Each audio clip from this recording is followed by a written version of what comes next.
Bismillahirrahmanirrahim. Assalamualaikum warahmatullahi wabarakatuh. Ketemu lagi dengan saya Muhammad Hafid di channel Ngoding Pintar. Oke, kali ini kita akan melanjutkan materi kita terkait belajar membuat CRUD sederhana dengan PHP, MySQL, dan Bootstrap 5 ya. Nah, di video sebelumnya kita sudah berhasil membuat desain interface ya, dimana kita sudah berhasil membuat form inputan kita dan desain tabel yang akan menampung inputan kita seperti itu ya. Nah, pada video kali ini kita akan coba lanjutkan untuk membuat desain database-nya ya. Silakan teman-teman buka localhost kemudian PHP admin-nya. Lalu silakan teman-teman buatkan database ya. Silakan klik new database ini. Kemudian nama database-nya misalnya DB CRUD 2022 ya, misalnya seperti itu. Kemudian di dalamnya kita buatkan tabel namanya T barang ya. Lalu number of column-nya kita isikan misalnya 10 aja dulu. Kemudian isinya ya, yang pertama text field kita adalah ID barang ya, ID underscore barang. Tipe datanya adalah integer, kemudian panjang karakternya kita isikan 11. Lalu di sini kita jadikan auto increment ya. Silakan teman-teman centang auto incrementnya. Nanti kalau ada pesan seperti ini kita oke aja atau go ya, karena di situ akan meminta dia jadi primary key. Lalu di bawahnya kita buatkan misalnya kode ya. Kode nanti di sini kan kita buat kodenya otomatis ya, dan di dalamnya ada karakter, maka di sini kita isikan varchar. Lalu di sini kita isikan aja misalnya 15 ya. Kemudian nama barang ya. Kemudian di sini kita isikan fieldnya nama aja. Lalu varchar kita isikan 100. Selanjutnya adalah asal ya, asal barang. Nanti di sini kita isikan juga varchar ya, karena isiannya string. Di sini kita isi aja misalnya 25. Kemudian jumlah ya, jumlah. Kemudian jumlahnya kita isikan integer. Kemudian misalnya di sini kita isikan 4 ya. Lalu setelah jumlah itu ada satuan ya. Kemudian di sini kita isikan varchar juga, kita isikan 15 misalnya. Lalu di sini ada tanggal underscore diterima ya, untuk mengetahui kapan kita menerima barangnya ya. Di sini kita isikan date ya, karena kita mau dia tanggal nanti. Lalu yang terakhir ada tanggal simpan ya. Ini selalu saya gunakan untuk membuat tanggal otomatis ya. Di sini kita pilih tipenya adalah timestamp ya.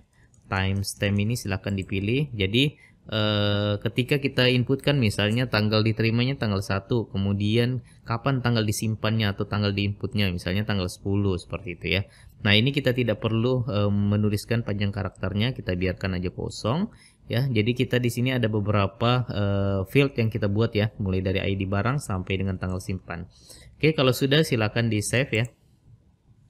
Nah, kalau sudah di save silakan teman-teman coba dulu isi datanya ya, misalnya kode barangnya INV 2022 kemudian 01, kemudian nama barangnya misalnya meja kantor ya.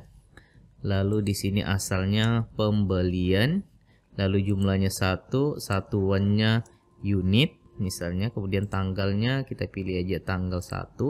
Lalu current timestampnya ini tidak perlu kita isikan, nanti dia akan terisi otomatis ya. Kita isikan coba 2 lah ya. Ini kita copy aja INV-nya, kodenya menjadi 002, nama barangnya misalnya kursi kantor ya, kursi kantor. Asalnya misalnya hibah, lalu jumlahnya misalnya ada 5, satuannya unit ya misalnya, kemudian tanggal diterimanya tanggal 2 ya. Lalu boleh kita go ya, jangan go yang ini ya, karena kalau go yang ini hanya satu yang tersimpan. Kita klik go yang di bawah sini ya, silakan go. Oke, maka sudah ada 2 baris yang sudah tersimpan ya. Kalau kita klik browse, nanti di sini akan kelihatan inputan kita ya, atau data yang kita barusan insert seperti itu. Oke, kalau sudah berarti sampai sini buat database sama desain databasenya sudah berhasil, kita lanjutkan untuk koneksinya ya. Silakan teman-teman arahkan kembali ke text editornya. Kita arahkan ke paling atas saja ya, di paling atas sini. Di paling atas sini kita isikan seperti ini. Di sini kita tambahkan tag PHP ya. Kita tambahkan tag PHP. Kalau sudah silakan di save. Kemudian yang pertama yang akan kita lakukan adalah kita buat koneksi database ya. Nah, kita kan di sini membuatnya satu file ya, satu halaman ya. Di sini kita simpan, edit dan hapus termasuk koneksi database-nya di satu halaman ini ya. Nah, nanti kalau teman-teman sudah paham tentang CRUD, bisa nanti dikembangkan koneksinya dipisah, kemudian simpan, edit, hapusnya dipisah seperti itu ya. Nah, ini kita buat koneksi. Apa yang harus kita lakukan yang pertama kali? Kita deklarasikan variabel server ya. Nah, nanti server kita di mana? Misalnya server kita localhost ya. Kemudian selanjutnya ada user ya, user. Nah, nanti di sini menyesuaikan ya. Misalnya karena kita ini localhost dan saya menggunakan XAMPP, maka usernya adalah root ya, defaultnya root. Kemudian selanjutnya adalah password ya. Di sini passwordnya kita kosong aja karena defaultnya di sini saya tidak ada password. Nah, nanti kalau misalnya teman-teman sudah online kan, biasanya nanti dia menyesuaikan, misalnya ngoding kemudian underscore root gitu ya, misalnya usernya ya. Nah, ini menyesuaikan. Nah, karena kita masih offline, maka di sini root, passwordnya kosong, dan yang terakhir adalah database ya, database. Nah, di sini nama database kita apa? Seperti yang tadi kita sudah buat ya, nama database kita adalah DB CRUD 2022 ya. DB CRUD 2022. Nah, seperti itu ya. Kemudian selanjutnya adalah kita buat koneksinya ya. Buat koneksi, caranya kita buatkan variabel koneksi sama dengan mysql kemudian connect. Nah, hati-hati ya di sini kita menggunakan mysql ya, bukan mysql aja.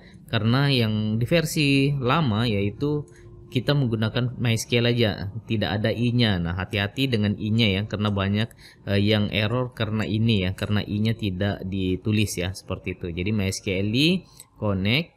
Kemudian yang pertama yang kita panggil adalah variabel server kita ya. Jadi server kita di mana?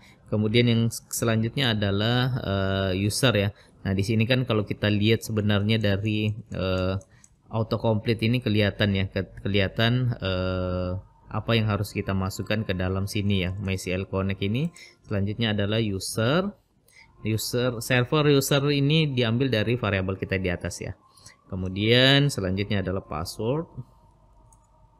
Dan yang terakhir adalah database. Nah, kemudian di sini kalau misalnya ada error, misalnya or die gitu ya, nanti dia menampilkan pesan dari mana? mysql kemudian error ya. Nah, error di sini hati-hati ya, error. Kemudian isinya adalah string koneksi ya. Nah, jadi kita cari tahu apa pesan errornya gitu ya. Sorry, ini harusnya di luar. Nah, gitu ya. Jadi nanti kita tangkap error dari koneksi ini, variabel koneksi ini.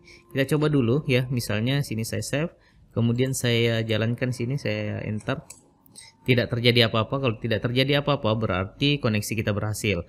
Kalau misalnya teman-teman salah nih, misalnya harusnya root, tapi saya isinya ROO gitu ya. Kalau saya save, kemudian saya refresh di sini, nah maka nanti akan ada terjadi pesan seperti ini ya, pesan error. Kita baca pelan-pelan ya. Errornya misalnya access denied for user. Nah, di sini localhost database CRUD. Nah, di sini kan ada user ya, kata-kata user, berarti di sini kita lihat juga dia ada di line 9. Line 9 itu yang ini. Ya, berarti nanti di sini kita lihat ada user yang salah ya. Misalnya di sini kita tambah root gitu ya. Terus nanti misalnya di sini saya database-nya harusnya 2022, saya ganti 202 misalnya ya. Saya save, kemudian saya refresh. Nah, errornya berubah ya. Tidak dikenali database ya. Nah, di sini kan ada kata-katanya. Kita pahami intinya ya. Tidak dikenali database, DBCRU D202 ya. Nah, harusnya di sini kan 2022 gitu ya. 2022. Kalau sudah silakan di save, kemudian di refresh.